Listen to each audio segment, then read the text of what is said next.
Imaginez un jeune artiste, pinceau tremblant à la main, debout devant une toile vierge.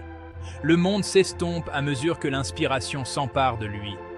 Il voit des couleurs, des formes, une histoire qui ne demande qu'à être racontée. Mais voilà que les murmures commencent, les doutes s'insinuent. Et s'il déteste? Et si je ne suis pas assez bon?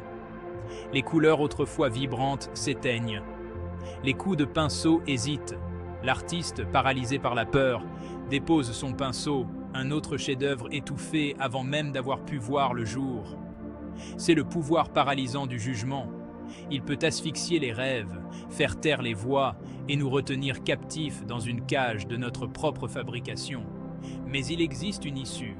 Une philosophie ancienne, forgée dans les feux de l'adversité, offre un chemin vers la libération, le stoïcisme.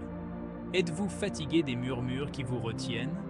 Abonnez-vous dès maintenant pour vous lancer dans ce voyage transformateur avec nous. Notre héros, le jeune artiste, aspire à se libérer.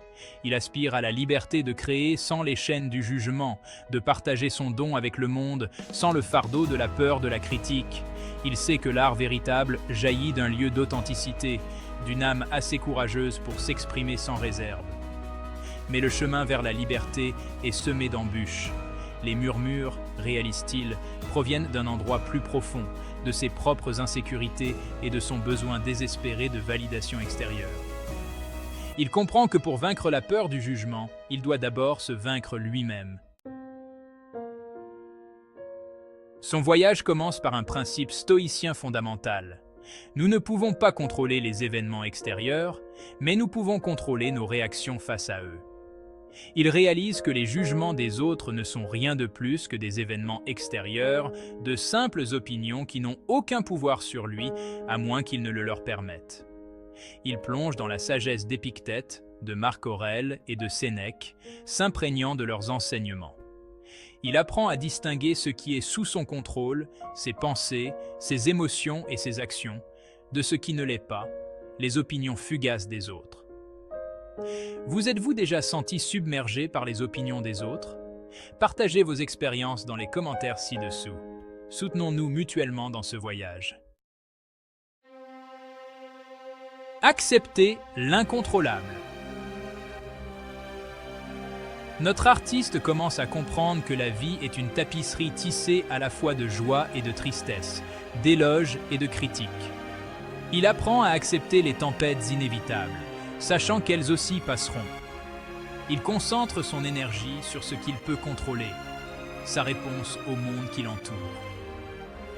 Il réalise que rechercher la validation des autres, c'est comme construire sa maison sur du sable mouvant.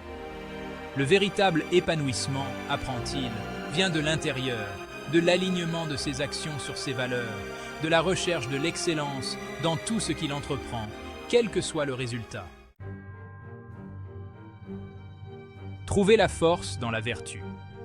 Avec une clarté nouvelle, il embrasse les vertus stoïciennes de la sagesse, de la justice, du courage et de la tempérance. Il s'efforce de vivre une vie guidée par la raison et l'intégrité, de traiter les autres avec équité et compassion, d'affronter ses peurs avec courage et de pratiquer la maîtrise de soi en toutes choses. Il comprend que vivre une vie vertueuse est sa propre récompense, une source de paix intérieure et de force qu'aucun jugement extérieur ne peut diminuer.